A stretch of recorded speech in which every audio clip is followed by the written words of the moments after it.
ओम पूर्णमदः पूर्णमिदं पूर्णात् पूर्णमुदच्यते पूर्णस्य पूर्णमादाय पूर्णमेवावशिष्यते।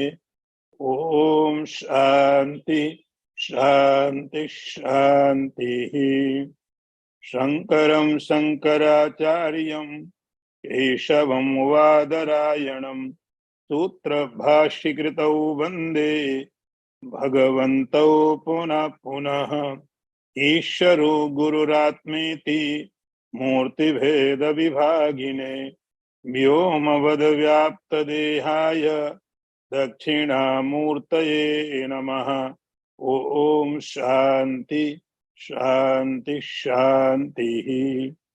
नारायणं नमस्कृत्य नरं चैव नरोत्तमं देवीं सरस्वतीं व्यासं ततो जयमुदीरयेत।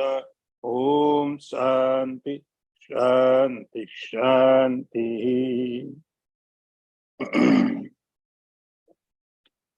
चतुर्विधा भजन्ते मां जनः सुकृतिनो अर्जुनः। आर्तो जिज्ञासु अर्थार्थी ज्ञानी चा भरतर्षभ। अर्थ देखिए, भगवान कहते हैं भरत वंशियों में श्रेष्ठ अर्जुन, पवित्र कर्म करने वाले अर्थार्थी, आर्त, जिज्ञासु और ज्ञानी, चार प्रकार के मनुष्य मेरा भजन करते हैं,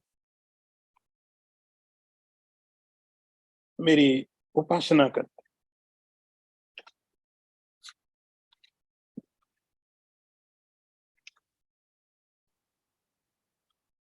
पीछे के मंत्र में एक शब्द भगवान ने लिया था, इसका नाम था दुष्कृत। दुष्कृत का अर्थ होता है जो पाप कर्म करने वाले लोग हैं। तो जो पाप कर्म करने वाले मनुष्य हैं वो क्या होते हैं? आसुर भाव को प्राप्त होते हैं। आसुर भाव का अर्थ ऐसा नहीं कि रावण की जैसे हो जाते हैं। आसुर भाव का अर्थ है जो प्रवृत्ति गलत रास्ते में लेके जाए, वो आसुर भाव होता है। इस मंत्र में भगवान ने जो शब्द उपयोग किया है और वह सुकृत, ठीक अपोजिट है दुष्कृत के। दुष्कृत का अर्थ हुआ दुष्कर्म करने वाला, पाप करने वाला। सुकृत का अर्थ होता सही कर्म करने वाला। तो जब कोई व्यक्ति शुभ कर्म करता है उसके परिणाम क्या होते हैं? दुष्कृत करने का परिणाम हुआ कि वह आसुर भाव को प्राप्त हुआ। सुकृत करने का फल क्या होता है? वह मनुष्य जो शुभ कार्य करता है, हे अर्जुन, वह मेरे साथ अपने को जोड़ देता है। वह मनुष्य शुभ कार्य करने वाला, इसने पिछले जन्मों में, इस जन्म में शुभ कर्म किए हैं। अब शुभ कर्म करने के बाद उसके जीवन में परिस्थितियां प्रारब्ध के अनुसार आएंगी। प्रारब्ध के अनुसार उसके जीवन में हर तरह की परिस्थितियां आएंगी, लेकिन वे परिस्थिति उस व्यक्ति को परमात्मा की तरफ लेके जाएंगी। परमात्मा में उसका और भरोसा दृढ़ करती जाएंगे। और उनके भेद हैं यहाँ पर चार। चतुर्विधा भजन्ते माम, चार तरह के लोग हो जाते हैं। उसमें अर्थ है, अर्थ का अर्थ हुआ दुख, जो दुखी व्यक्ति है। जिज्ञासु, जो जानने की इच्छा रखते हैं। अर्थार्थी, जिनको पैसा चाहिए। और चौथा वह है, उसकी थोड़ा भगवान ने सेपरेट किया, ज्ञानी। तो चार तरह के लोग हैं। ज्ञानी च भरतर सभा, हे अर्जुन, जो ज्ञानी है तो चार यहाँ पर कोटि है, चार प्रकार हैं जो भगवान कहते हैं मेरे भक्त होते हैं, मेरा भजन करते हैं। आर्त होने के कारण, जिज्ञासु होने के कारण, अर्थार्थी होने के कारण और बिना किसी कारण के। जो बिना किसी कारण के अनकंडीशनल जो डिवोटी है, वो भगवान का, वो ज्ञानी चतुर्थ श्रेणी में भगवान ने रखा है। तो पहला अर्थ है, अर्थ का अर्थ है जीवन में दुख बहुत हैं और उन दुखों के कारण यदि जीवन में पहले दुष्कृत थे, पाप थे, वो दुख उस व्यक्ति को और गहरे संसार में लेके चले जाए। अवसाद हो जाएगा, डिप्रेशन हो गया, सुसाइड कंडीशन ऐसी है कि व्यक्ति कुछ भी करने को तैयार हो जाए, लेकिन सही रास्ता नहीं, और गहरे गहरे गर्त में जाता रहेगा। और वही परिस्थितियां, यदि किसी व्यक्ति को दुख है लेकिन जीवन में शुभ कार्य किए उसने, तो उसको ये परिस्थितियां परमात्मा की तरफ को मोड़ देती। तो एक तो इस प्रकार से संसार में दुख मिलता है, तब व्यक्ति दोनों तरफ जा सकता है, और गहरे संसार में, नकारात्मक स्थिति में, या बहुत अच्छे परमात्मा की तरफ भी जा सकता है। तो दुख का अनुभव परिस्थितियां कराती हैं, लेकिन कुछ साधक ऐसे होते हैं जो दुख का अनुभव ऐसे सोच के करते हैं। पतंजलि ने लिखा, दुखमेव सर्वम विवेकिना, परिणाम ताप संस्कार गुणवृत्ति विरोधाच दुखमेव सर्वम विवेकिना। विवेकी व्यक्ति को, बुद्धिमान व्यक्ति को जरूरी नहीं कि उसको दुख आए तो ही दुख का अनुभव हो। वह अपने विचार से संसार में सब जगह दुख को, भावी दुख को, परिणाम को दुख में ही जान लेता है। इसलिए भगवान बुद्ध भी कहते सर्वम दुखम। पतंजलि कहते दुखमेव सर्वम विवेकिना। विचारवान व्यक्ति के लिए, जिसको समझ है, उसको पता है कि परिणाम दुख में ही आने वाला है। एक काफी उच्च कोटि के लोग हैं। आर्त वह लोग होते हैं जो दुखी हैं, लेकिन दुख के कारण अपने को टूटने नहीं देते और विक्षिप्त नहीं होते, डिप्रेशन में नहीं जाते, सुसाइड नहीं करते हैं। वे दुख परमात्मा की तरफ लेके जाते हैं उसको। पुराणों में हजारों दृष्टांत भरे पड़े। तो दुख के कारण परमात्मा की तरफ जाता है। दूसरा है जिज्ञासु। जिज्ञासु का अर्थ है कि जिसको जानने की इच्छा है कि संसार क्या है, क्या इस संसार से अलग कुछ और भी चीजें हैं जो नहीं दिखाई पड़ती लेकिन जिनका अस्तित्व है, क्या कुछ और भी है। यहां से फिलॉसफी शुरू होती है। अभी केवल जानने में इच्छा हुई है, केवल अभी तो संसार जान रहे थे, लेकिन अब ऐसा मन में आया कि क्या इस संसार से अलग और भी कुछ संसार है जो दिख रहा है, क्या उससे भी अदृश्य कोई चीज है। ये संसार का जो रूप है, क्या कुछ अरूप भी है। और जब उसकी खोज शुरू करता है, जानने की इच्छा होती है, उसको बोलते हैं जिज्ञासु। ये भी भक्त है। संसार को तो अब उसका जो जिज्ञासा परमात्मा में ज्यादा हो गई, संसार में नहीं, तो वो जिज्ञासु भक्त भी है। फिर एक अर्थार्थी है। अर्थार्थी अर्थ को चाहता, पैसे को चाहता। उसको ऐसा लगता है कि मेरे सुख का साधन पर पैसा है, तो सुख के साधन के रूप में पैसे को चाहता, अर्थ को चाहता है। अब अर्थ को चाहने वाले लोग मंदिरों में भी जाते हैं, बिजनेस भी करते हैं, लेकिन यदि आदमी के जीवन सुकृत नहीं होगा, दुष्कृत होगा, तो पैसा कमाने के लिए कुछ भी पाप करेगा। कुछ भी करेगा। मुझे पैसा चाहिए, किसी का मर्डर करना पड़े तो भी, झूठ बोलना पड़े, धोखा देना पड़े, कुछ भी, मुझे पैसा चाहिए।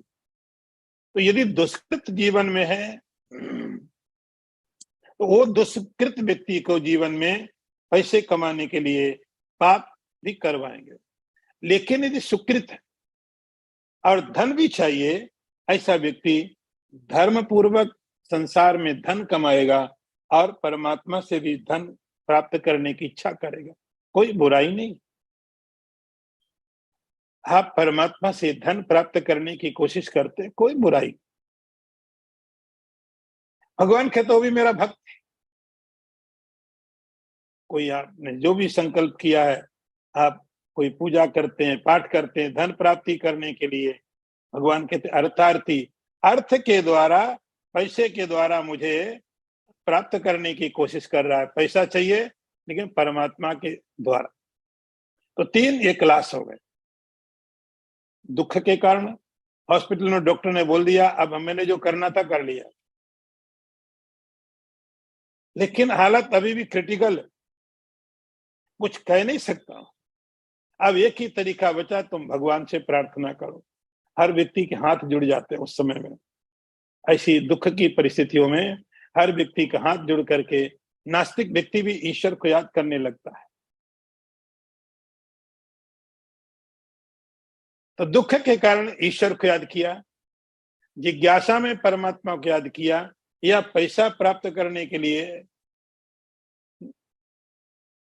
परमात्मा को याद किया। कुछ भी, पैसा है, संपत्ति है, कुछ भी, अर्थ का अर्थ हुआ कुछ भी, पैसा है, प्रॉपर्टी है, जॉब है, कुछ भी, पढ़ाई है, एजुकेशन है। मंदिर में बच्चे जाते हैं, बड़ी लंबी लंबी लाइनें हो जाती है एग्जाम के टाइम में। तो उस समय में जो इनकी इच्छा होती है उसको बोलते हैं अर्थार्थी भक्त। ये भी भगवान का भक्त। अब चौथे वाले को भगवान ने थोड़ा तीन से सेपरेट कर दिया, हे अर्जुन और ज्ञानी। इसके साथ कोई कंडीशन नहीं लगी भगवान को भक्ति करने के लिए। ना तो दुखी है इसलिए भक्ति करूं ईश्वर की, ना कोई जिज्ञासा है क्योंकि जान लिया, और न इसे कुछ चाहिए। इस हालत में अनकंडीशनल डिवोशन, कुछ नहीं। इसको भगवान ने नाम दिया ज्ञानी। ये जो ज्ञानी है, ये चौथी श्रेणी है। आगे आगे का मंत्र देखिए।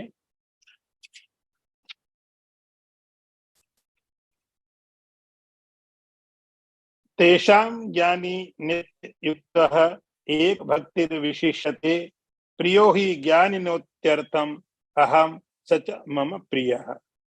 अर्थ देखिए, उन चार भक्तों में मुझ में निरंतर लगा हुआ अनन्य भक्ति वाला ज्ञानी श्रेष्ठ है, क्योंकि ज्ञानी भक्त को मैं अत्यंत प्रिय हूं और वह मुझे अत्यंत प्रिय है। तो अब देखिए, चार भगवान ने डिवीजन दिए, चार श्रेणी भक्तों की बताई। अर्थ, जिज्ञास, अर्थार्थी, सब भक्त। लेकिन भगवान ने कहा अर्जुन, ये जो चौथे की मैं बात कर रहा हूं ज्ञानी, ये बहुत, कह सकता हूं कि चारों एक लाइन में है, लेकिन भगवान कहते नहीं, चारों एक लाइन में नहीं रख सकते। ये ज्ञानी मुझे बहुत प्रिय है। जहां तक यदि मुझे चॉइस करनी पड़े, यदि मुझे कहा जाए कि चारों में से कौन सा तुमको प्रिय है, तो मैं कहूंगा ज्ञानी। और मेरे से कहने के पीछे कारण है। ज्ञानी मुझे क्यों प्रिय है, ये टॉपिक थोड़ा भगवान से जुड़ा हुआ है, इसलिए भगवान ने थोड़ा इसको एक्सप्लेन किया हुआ है। तेषाम ज्ञानी नित्य युक्ता। ज्ञानी, इन चारों में से जो ज्ञानी भक्त है वह कैसा है? नित्य युक्त है। नित्य युक्त का अर्थ है वह निरंतर मुझसे जुड़ा हुआ है। अर्थ जो भक्त है कई बार दुख के कारण परमात्मा को याद किया, दुख चले गए, ईश्वर को भूल गए। सुग्रीव के जीवन में ऐसा हुआ। राम की सहायता ली, राम ने बाली का वध भी कर दिया, बड़ा भक्त था। लेकिन जब दुख जीवन में से दूर हो गए, ईश्वर को भूल गया। तो ये चांस हो सकते हैं कि जब व्यक्ति के जीवन में दुख है, दुख के कारण वो भक्ति तो भगवान की करता है, लेकिन दुख चले गए। दुख चले गए तो भगवान भी चला गया। तो ये आर्त जो भक्त है, दुख के कारण भगवान की जो भक्ति कर रहा है, वह भक्त नित्य युक्त मुझसे नहीं है। भक्ति करता है, कभी धन को, दुख को देखता है, मुझे देखता है, तो वो भक्त भी मेरा है, लेकिन ज्ञानी नित्य युक्त है। एक भक्तिर विशिष्ट है, और उसके अंदर में एक भक्ति है। एक भक्ति का अर्थ अनन्य।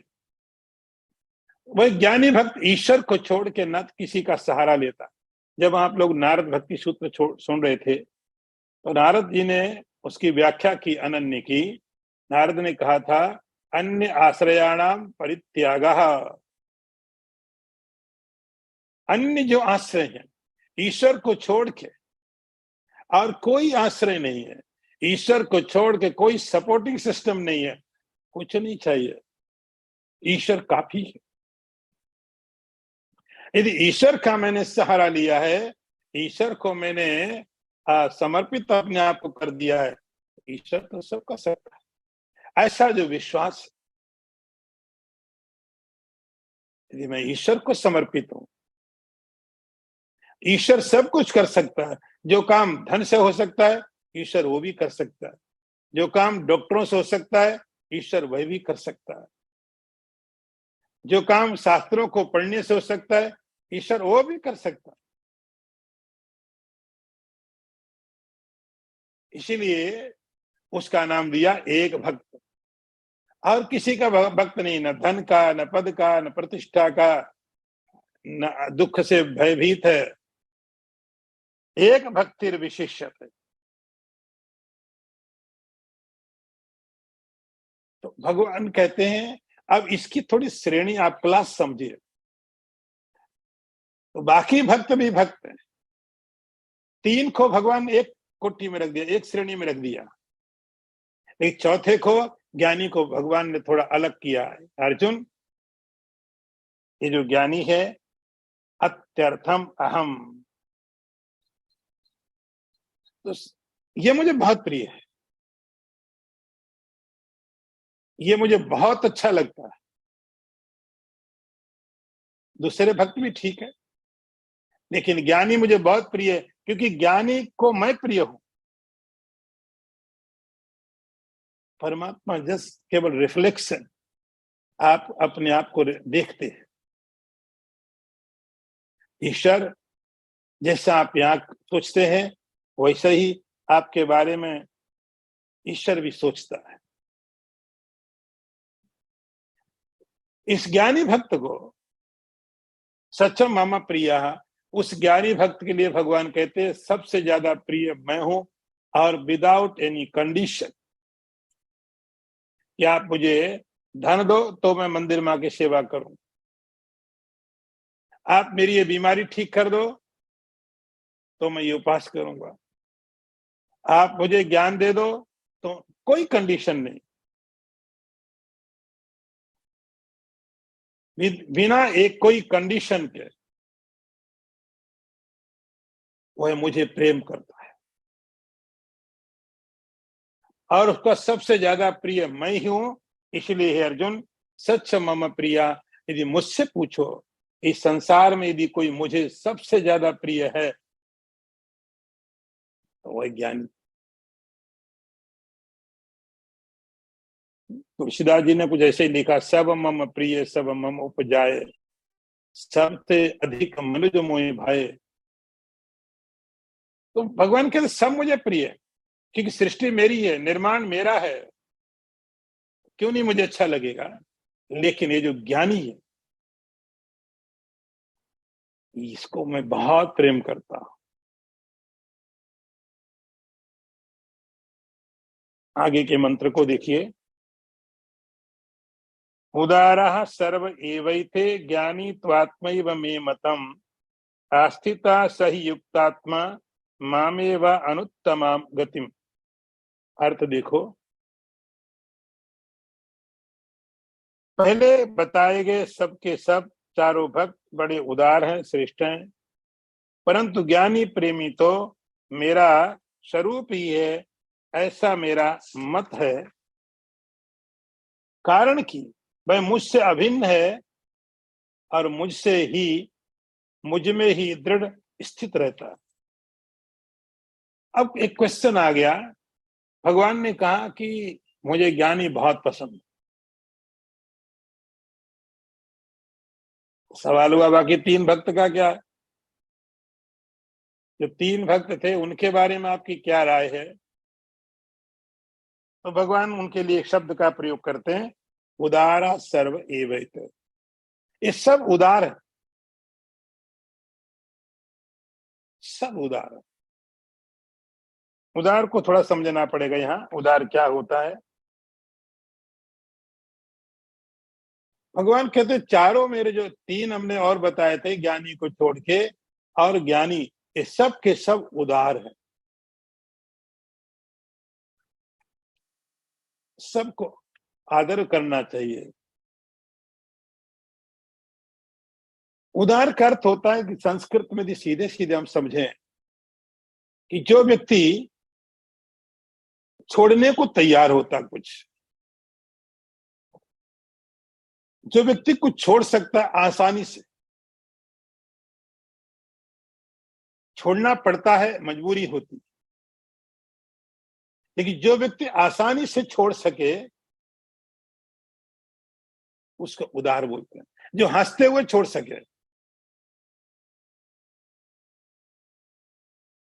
अर्थ जिज्ञासु, अर्थार्थी। भगवान कहते तीनों ही इन्होंने पिछले जन्मों में बहुत पुण्य किए, इसलिए जीवन में आपने कभी देखा बिल्ली जब किसी तोते को आप राम राम रटा देते हो, अभ्यास कर लेता है, वो राम राम करता रहेगा, गुड मॉर्निंग करता रहेगा, आप जैसा उसको सिखा दो, जैसा हम सिखा देते हैं वो ऐसे रिपीट करता रहेगा, राम राम बोलो, जय श्री कृष्ण बोलो, गुड मॉर्निंग बोलो, वो सब सीख लेगा, राम राम करेगा भी। लेकिन यदि कभी बिल्ली उसको पकड़ लेती और प्राण संकट में है तो राम राम भूल जाएगा। ऐसे ही जीवन में अच्छे विचार, अच्छी सोच, अच्छे काम करना कोई बहुत कठिन काम नहीं है, लेकिन जीवन में जब बहुत संकट हो, जब जीवन में बहुत संकट हो, उस समय में व्यक्ति की मानसिकता क्या रहती है, ये बहुत फर्क डालता है। भगवान कहते हैं किसी के जीवन में दुख आया और दुख आने के बाद वह व्यक्ति परमात्मा की तरफ को चला, ईश्वर की तरफ को चला। जीवन में धन नहीं था तो भी धर्म को नहीं छोड़ा, ईश्वर की तरफ को चला। जिज्ञासा है, ईश्वर को जानने की इच्छा की। तीनों के तीनों उदार हैं और ये उदारता इनके पिछले जन्मों के संस्कार के कारण आई और मेरे साथ उन्होंने अपने को जोड़ा। ये धन आया, ईश्वर की कृपा है। तीन प्रकार से आप सोच सकते हो। धन मैंने कमाया, मेरा पुरुषार्थ, मेरी बुद्धि है, मेरा परिश्रम है कि मैंने सब धन कमाया। ये धन मेरी कमाई है, मेरा पुरुषार्थ है, मेरे कारण है, मैंने किया है। दूसरा ऐसा भी सोच सकते हो, सब प्रारब्ध से। मेरे प्रारब्ध का मतलब पहले जन्मों में मैंने काम किए, उसका मतलब यही होता। पिछले जन्मों में मैंने कुछ ऐसा किया था, इस जन्म में मिल रहा है। और तीसरा भाव यह हो जाता है कि जो कुछ भी है सब ईश्वर की कृपा है, ईश्वर की कृपा है। यहां से भक्ति शुरू होती है। तो जब यह सब ईश्वर की कृपा है, ये भाव शुरू होता है, यही उदारता है। ये सब मैंने किया, इस जन्म के परिणाम है या पिछले जन्म के हैं, लेकिन मेरा किया हुआ है, प्रारब्ध या पुरुषार्थ। लेकिन अब भक्त सोचता है ये न तो मेरा प्रारब्ध है, न मेरा पुरुषार्थ है, ये सब ईश्वर की कृपा है। ईश्वर की कृपा के कारण ये मिला है, उसकी कृपा है। जब उसको ले जाना होगा ले जाएगा, ये भी उसकी कृपा। ये भगवान का भक्त है, इसको भगवान भक्त कह रहे हैं। अर्थ, जीवन में दुख भी आते हैं, लेकिन दुख भी किसी कारण से आए हैं। महाभारत में ध्रुव, महाभारत का युद्ध पूरा होने के बाद भगवान जाने लगे अपने द्वारका के लिए। तो भगवान सबको मिल रहे थे। कुंती नाके भगवान से एक प्रार्थना की, कुंती पांडवों की मां, उसने आके भगवान से प्रार्थना की। और प्रार्थना करने के बाद भगवान को बोली एक वरदान चाहिए। क्या वरदान चाहिए बोलो? कुंती ने बोला ये वरदान दे दो कि हमारे जीवन में दुख रहे, दुखों की कमी ना हो, ऐसा वरदान मांगा। दुखी सुख, दुखी ना संतु ना सस्वत, हमेशा मेरे जीवन में दुख निरंतर रहे। अलग दुख तो रहते हैं, हर व्यक्ति के जीवन में दुख भरे पड़े हैं, लेकिन हम दुख के साथ अप्रोच कैसी करते हैं? जब कुंती भगवान से दुख मांग रही है, मेरे जीवन में हमेशा दुख रहे, हमेशा रहे, ऐसा नहीं 2 साल 3 साल में खत्म हो जाए, हमेशा रहे। अब उसके पीछे की फिलोसफी देखो, उसका आगे जो उसने बोला है। उसने बोला कि दुखों का परिणाम क्या हुआ हमारे जीवन में। जब जब दुख आए, जब जब जीवन में दुख आए, तो हमने आपको याद किया। तो दुखों ने आके हमारे जीवन में परमात्मा का रास्ता खोला। ये कैसे हुआ? कि परम पांडवों के जीवन में पिछले बहुत सुकृत थे, बहुत पुण्य थे। तो पुण्यों के कारण जब जीवन में दुख आ रहे थे, उन दुखों के कारण पांडव, कुंती ईश्वर को याद करते थे। भवतो दर्शनम यत् स्यात्। तो हमको दुख चाहिए, तो इसको बोलते हैं कि दुखों के द्वारा, दुख भी ईश्वर की कृपा से मिला। और शायद इसलिए मिला है कि ईश्वर अपनी तरफ मुझे खींचना चाहता है। अहंकार आपका काम नहीं आया। जब आप दुख में हैं, इसका अर्थ है कि आपके अधिकार में काम नहीं, आपको हेडेक है। किसी व्यक्ति को कैंसर हो गया, किसी की टांग टूट गई, हजारों तरह के दुख, शारीरिक मानसिक। इसका अर्थ हुआ आपके अहंकार से ऊपर की चीज है। मेडिसिन लेने के बाद, डॉक्टरों के कोशिश करने के बाद कुछ नहीं हो रहा है, ये आपके अधिकार में नहीं। इस कठिन परिस्थिति में परमात्मा को याद करते। तो कुंती की अप्रोच दुख की तरफ कैसे है? उसको लगा अब जीवन में कोई दुख नहीं, क्योंकि पांडव जीत गए। अभी तक बहुत दुख थे, अब नहीं है। तो उसने भगवान से स्पेशल रिक्वेस्ट किया, आप मुझे दुख दीजिए, दुख दो भगवान, क्योंकि इन दुखों के कारण ही हमने आपको याद किया। तो जीवन में जो दुख हैं, वो दुख भी दुखहारी परमात्मा की तरफ आपको प्रेरित कर सकते हैं।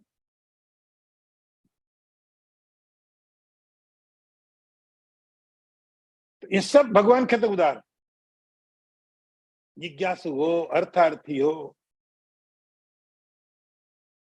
ये सब उदार हैं, सबको आदर मिलना चाहिए। लेकिन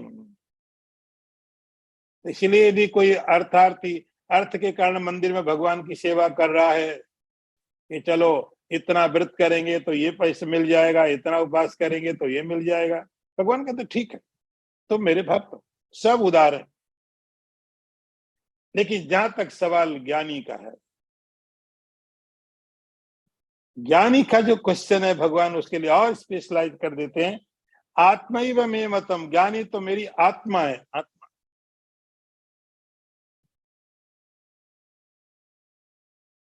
ज्ञानी तो मेरी आत्मा।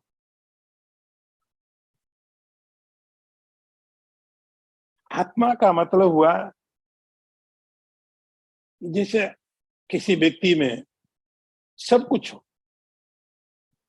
शरीर भी ठीक है, इंद्रियां भी ठीक हैं, प्रॉपर्टी भी है, सब कुछ, सब कुछ है संसार के से हिसाब से सोचो, सब कुछ किसी व्यक्ति के पास,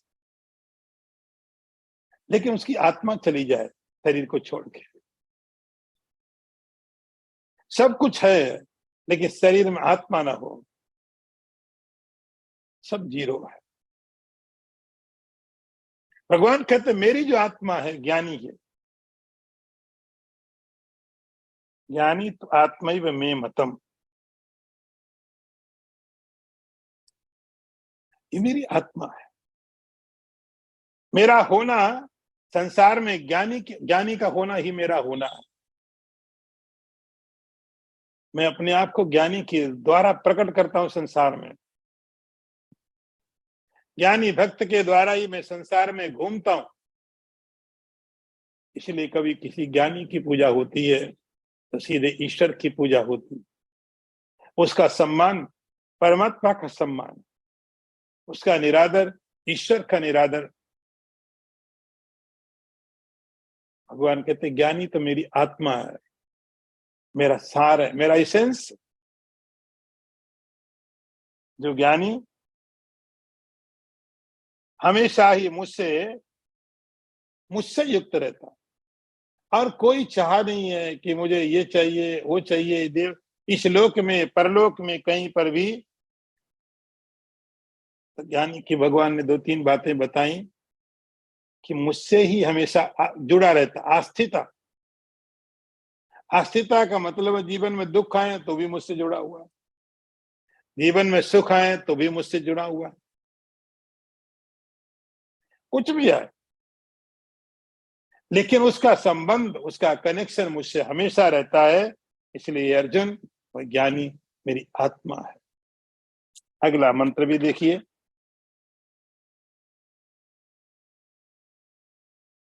बहूनाम जन्मनाम अन्ते ज्ञानवान माम प्रपद्यते वासुदेवः सर्वम इति स महात्मा सुदुर्लभ। अर्थ समझना इसका ठीक से, बहुत जन्मों के अंतिम जन्म में सब कुछ परमात्मा ही है, इस प्रकार जो ज्ञानवान मेरे शरण होता है वह महात्मा अत्यंत दुर्लभ है। अब भगवान उसी बात को थोड़ा और क्लियर कर रहे हैं। वैसे तो कोई भी भक्त एक जन्म का परिणाम नहीं होता है, एक जन्म के शुभ कर्म नहीं होते हैं कि कोई व्यक्ति परमात्मा का भक्त बनता है। एक जन्म के परिणाम नहीं होते हैं, ओवरनाइट का प्रोग्राम नहीं है कि कोई अध्यात्म की तरफ को आकर्षित होता है। इसके पीछे बहुत से जन्मों का इन्वेस्टमेंट है। बहुनाम जन्म नाम अंत। बहुत से जन्मों से, बहुत से पिछले पिछले जन्मों में कभी थोड़ा ज्यादा कभी थोड़ा कम, लेकिन ये अध्यात्म की साधना तो चल रही थी। तो बहुत से जन्म लिए, जन्म तो सब लेते, जन्म तो संसार में हर व्यक्ति हर को लेना पड़ता, लेकिन जन्म लेने के बाद में हुआ क्या, एक जन्म पूरा करने के बाद उस जन्म से क्या लिया, ये महत्वपूर्ण होता है। पूरा जन्म जीने के बाद जब वो शरीर छूटता है, उसका क्या वहां से लिया। तो जन्म तो हर कोई लेता है, लेकिन अनंत जन्मों की साधना होती है। तो जब हम देखते हैं कि कभी किसी के जीवन में बड़ी जल्दी सब आध्यात्मिक विकास हो रहे हैं, ये इतनी जल्दी नहीं, भगवान कहते इसके रूट्स बहुत गहरे हैं, इनके बहुत से जन्मों का ये प्रयास है। बहुनाम जन्म नाम अंते। तो उन जन्मों के कारण कोई आर्थ होता है, ईश्वर को याद करता है, कोई जिज्ञासु होता है, परमात्मा को याद करता है, कोई अर्थार्थी होता है, ईश्वर की शरण में जाता है। लेकिन जो ज्ञानी है, बहुत से जन्मों के परिणाम स्वरूप, बहुत से जन्मों के शुभ कर्मों के कारण,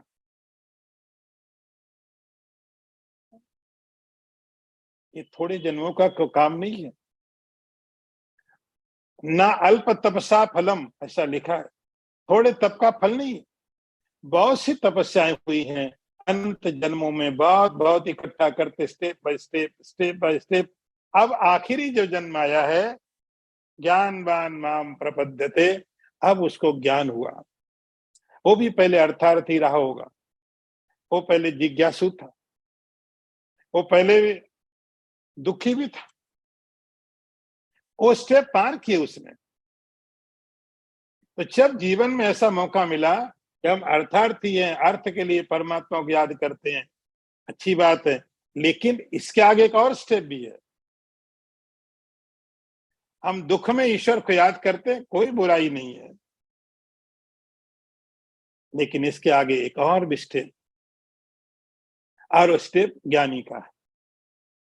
ज्ञानवान माम प्रपद्यते, भगवान कहते वो जो ज्ञानवान है वो सीधा मेरी शरण में होता है, अनकंडीशनल। उसको ना कोई बीमारी की बात है कि आप मुझे ठीक कर दो, मैं आपके मंदिर में करूंगा, आप मुझे ये चीज दिला दो, मैं ये कर दूंगा, कोई कंडीशन नहीं ईश्वर के आगे।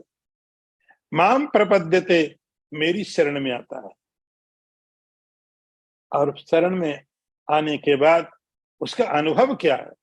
ये वाक्य आप एक बार पढ़ो, चाहे 50 बार पढ़ो, उपनिषदों में पढ़ो, चाहे गीता में पढ़ो, लेकिन यही अल्टीमेट रियलिटी है, वासुदेवा सर्वम इति। ये सब कुछ वासुदेव है, सर्वम खल इदम ब्रह्म, ये सब वासुदेव है। वासुदेव का अर्थ परमात्मा, जो सब जगह बस रहा है, सब जगह जो बस रहा है, उसका नाम वासुदेव है। वासुदेव सर्वम इति, ये विचार, ये थॉट, ये अंडरस्टैंडिंग, इसके लिए हजारों हजारों जन्मों का इन्वेस्टमेंट भी ठीक है। केवल एक बात दिमाग में आ जाए, वासुदेव सर्वम इति, ये सब कुछ वासुदेव, सब कुछ, जले विष्णु थले विष्णु, सब कुछ वासुदेव है, सब कुछ परमात्मा है। उपनिषद इसको अपने ढंग से बोलेंगे, सर्वम खल इदम ब्रह्म नेह नास्ति किंचन। यहाँ भगवान गीता में नाम दे रहे हैं वासुदेव सर्वम इति। ज्ञानी का मतलब क्या, ज्ञानी का मतलब यह है कि जिसको ऐसा पता चलता सर्वम वासुदेव, ये सब कुछ और कुछ नहीं है, केवल वासुदेव।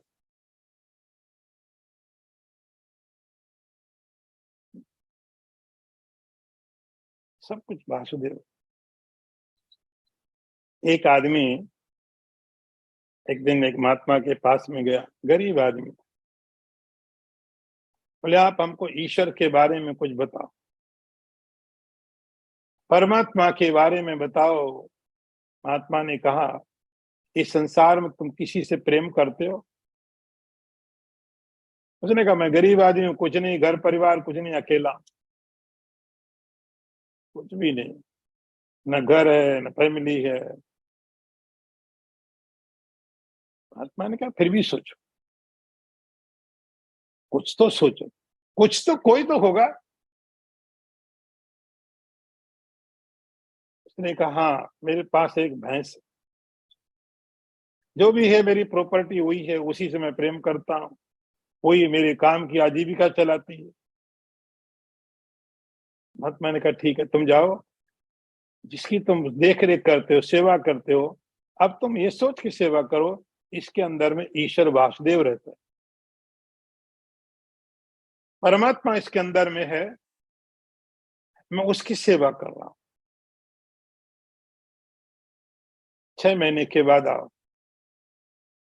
6 महीने तक उस सारे जीवन उसकी सेवा करता रहा, लेकिन ये 6 महीने कुछ और अलग तरीके से हो गए। सारे जीवन उसने उसकी खास खिलाई, नहलाया, गोबर हटाया, सब कुछ किया, लेकिन एक भैंस समझ करके। लेकिन ये 6 महीने महात्मा ने कहा, अब अलग तरीके से करो। काम वही था, सब कुछ वही था, लेकिन अंदर का भाव पूरा बदला था। ये वासुदेव है, ईश्वर है, परमात्मा है, इसके अंदर में ईश्वर है, उसको खाना दे रहा हूं, उसको पानी दे रहा हूं, ईश्वर को दे रहा हूं। 6 महीने के बाद गया, महात्मा को बोलने लगा, अभी कोई जरूरत नहीं आपकी,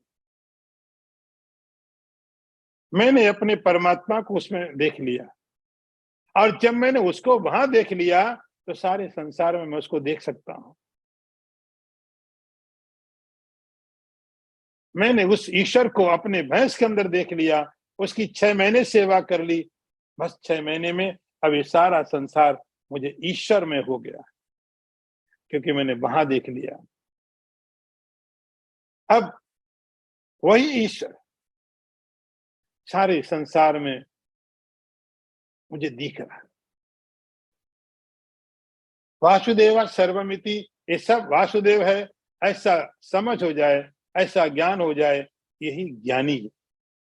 और भगवान कहते, सा महात्मा सुदुर्लभा। ये बड़ी कठिन बात भगवान ने कह दी। ऐसा महात्मा दुर्लभ का तो रेयर नहीं, रेयरेस्ट। ऐसा ज्ञानी, ऐसा महात्मा, थोड़ा इसको समझिए। भगवान दुर्लभ नहीं, दुर्लभ का अर्थ होता है जिसको प्राप्त करना कठिन हो, जिसका होना कठिन है। जैसे एक डायमंड है, अब उसको प्राप्त करने के लिए सारी दुनिया उसके पीछे पड़ेगी। डायमंड बहुत कीमती है, कोहिनूर है, सब लोग प्राप्त करने, सबके लिए दुर्लभ है, सबके लिए दुर्लभ है, मैं नहीं मिलने वाला, कोई एक आधा ले लेगा। दुर्लभ है क्योंकि सबको नहीं मिल सकता। भगवान दुर्लभ नहीं, भगवान सबको मिल सकता है, सब जगह मिल सकता है, हमेशा मिल सकता है। और यही प्रॉब्लम भगवान के साथ हो गई कि भगवान सबको मिल सकता है, कभी मिल सकता है, तो हम सोचते अभी क्या जल्दी है, अरे भगवान के थोड़ी भागा जा रहा है, उम्र होने दो, थोड़ा बूढ़े होने दो, रिटायरमेंट लेने दो। ईश्वर कहां जा रहा है, कभी भी मिलेगा। तो भगवान दुर्लभ नहीं है, सब जगह है, सबके लिए है, हर काल में है, इसीलिए बेचारा उपेक्षित है। क्योंकि ईश्वर कभी भी प्राप्त होगा, कभी भी मिलता। हम सोचते चलो इस जन्म में नहीं, आगे देख लेंगे, अगले जन्म में देख लेंगे। ईश्वर कहां भाग के जा रहा है, ईश्वर है। इस जन्म में ये चीजें तो चली जाएगी हाथ से, तो हर पदार्थ का एक समय है, लिमिटेड है। ईश्वर के पास कोई ऐसी लिमिटेशन नहीं है। हर समय में, हर समय के लिए हर किसी को स्वीकार करने को तैयार है। इसीलिए बेचारे ईश्वर को कोई स्वीकार नहीं करता। एक छोटे छोटे कारणों से ईश्वर को छोड़ देते हैं लोग। कंपेयर तो करो कि कोई थोड़े पैसों के लिए ईश्वर को बोलता है वेट करो, बाद में देखेंगे, अभी जॉब चल रही है, सैलरी आ रही महीने की, तुम्हारा तो क्या, तुम तो मिलोगे। तो ईश्वर दुर्लभ नहीं है, ऐसा समझ सकते हो। ईश्वर को इग्नोर किया जाता है, दुर्लभ नहीं है। ईश्वर की तरफ से सब तैयार है, आप कभी भी मिलो। और बेचारा बुरा भी नहीं मानता। आप अगले जन्म में मानो, वो बोले वेट करो, बोले ठीक है कर रहा हूं, जब आओ तब तैयार हो। इसीलिए ईश्वर को इतना इग्नोर किया जाता है, इतना और किसी को इग्नोर नहीं किया जाता। तो भगवान कहते हैं परमात्मा दुर्लभ नहीं है, सब जगह है, सबके लिए है, हर समय है। लेकिन ये महात्मा दुर्लभ है। सा महात्मा सुदुर्लभ। ऐसा महात्मा न केवल संसार के लोगों के लिए, ईश्वर कहता मुझे भी दुर्लभ है। मैं ढूंढता रहता हूं ऐसा कहीं मिले। यही मेरा कलेक्शन है, यही मेरा शौक है, यही मेरी हॉबी है। ऐसा महात्मा कहीं मिले। भगवान कहते ये मेरा एक्सपीरियंस है अर्जुन, सामान्य चीजें नहीं। ऐसे महात्मा जो मिलते हैं वो केवल तुम्हारे लिए नहीं, संसार के लिए दुर्लभ नहीं है। ईश्वर कहता मुझे भी वेट करना पड़ता है, दुर्लभ है। महात्मा सुदुर्लभा, जिसके लिए ये सब वासुदेव है। ऐसा जो ज्ञानी है, ऐसा ज्ञानी भगवान कहते हैं दुर्लभ ही नहीं अर्जुन, सुदुर्लभ है। क्योंकि भगवान भी वेट करता है उनकी। क्योंकि भगवान कहते मेरी आत्मा है, मुझे बहुत प्रिय है, मैं चाहता हूं ऐसा ज्ञानी मिले और मैं ले लूं। सुदुर्लभा, बहुत कठिन है। अगला मंत्र देखिए।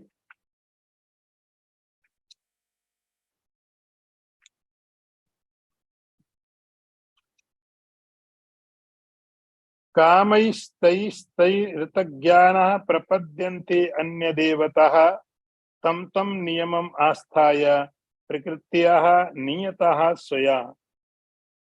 अर्थ देखिए, उन उन कामनाओं से जिनका ज्ञान हरा गया है, ऐसे मनुष्य अपनी अपनी प्रकृति अर्थात स्वभाव से नियंत्रित होकर उस अर्थात देवताओं के उन नियमों को धारण करते हुए अन्य देवताओं की शरण में चले जाते हैं। अब ज्ञानी के बारे में भगवान ने डिटेल में बता दिया, ज्ञानी की महिमा बता दी, ज्ञानी की भगवान वेट करते हैं, भगवान दुर्लभ है, सुदुर्लभ है। अब जो तीसरे तरह के तीन और लोग हैं, उनके साथ क्या क्या प्रॉब्लम्स हो सकते हैं।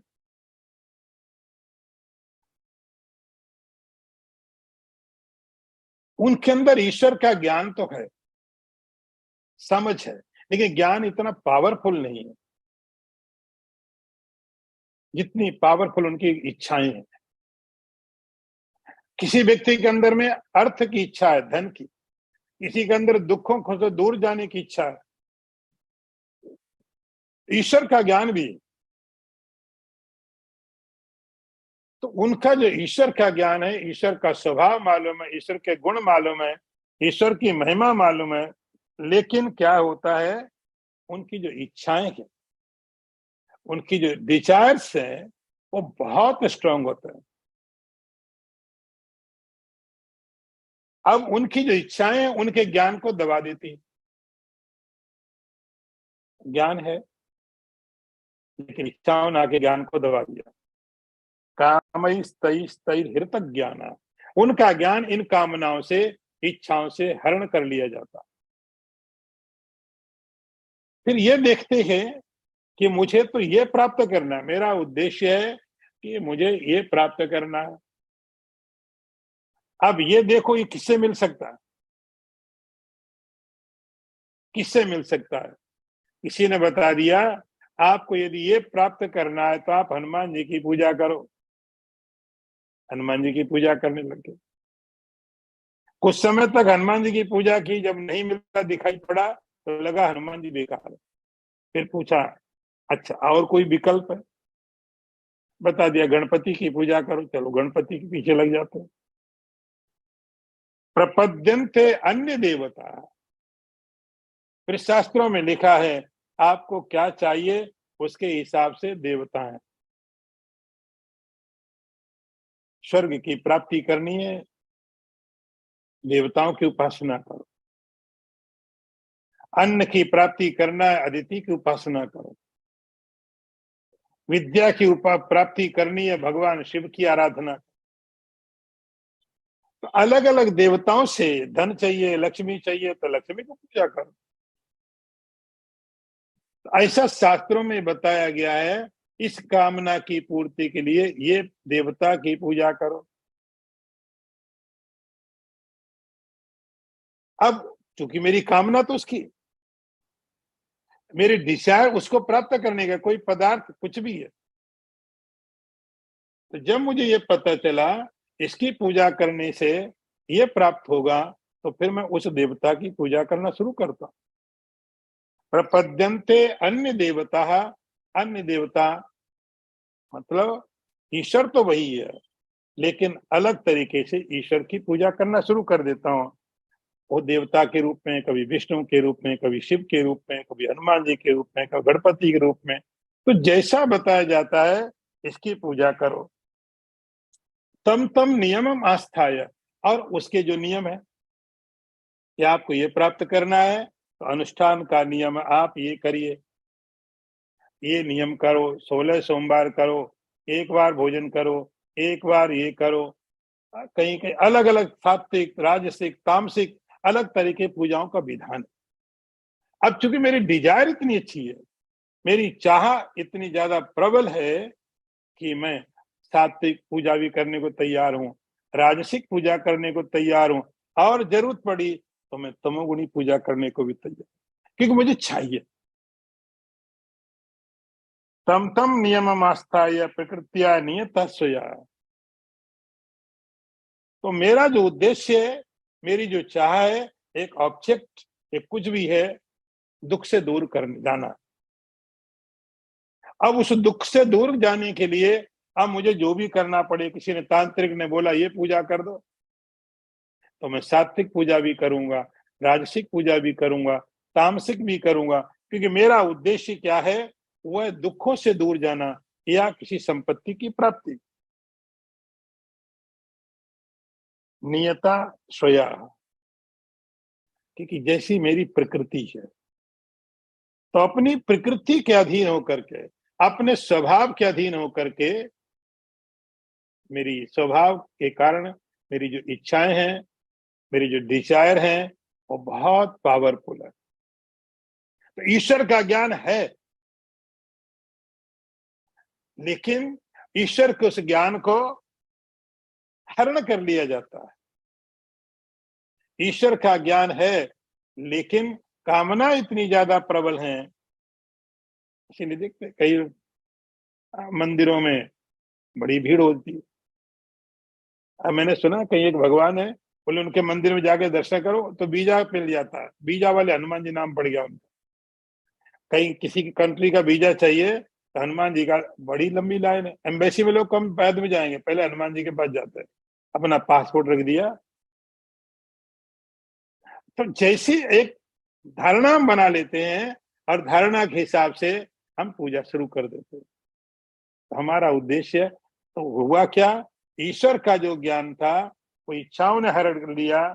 अन्य देवता प्रपद्यन्ते, किसी भी देवता की शरण में जाएंगे और नियम जैसा होगा उसको करते हुए अपनी इच्छाओं को प्राप्त करने की कोशिश करते रहते हैं। ओम पूर्णमदः पूर्णमिदं पूर्णात् पूर्णमुदच्यते पूर्णस्य पूर्णमादाय पूर्णमेवावशिष्यते। ओम शांति शांति शांति। शंकरं शंकराचार्यं केशवं वादरायणं सूत्रभाष्यकृतौ वन्दे भगवन्तौ पुनः पुनः। ईश्वरो गुरुरात्मेति मूर्तिभेद विभागिने व्योमवद्व्याप्तदेहाय दक्षिणामूर्तये नमः। ओम शांति शांति शांति। नारायणं नमस्कृत्य नरं चैव नरोत्तमं देवीं सरस्वतीं व्यासं ततो जयमुदीरयेत। ओम शांति शांति शांति।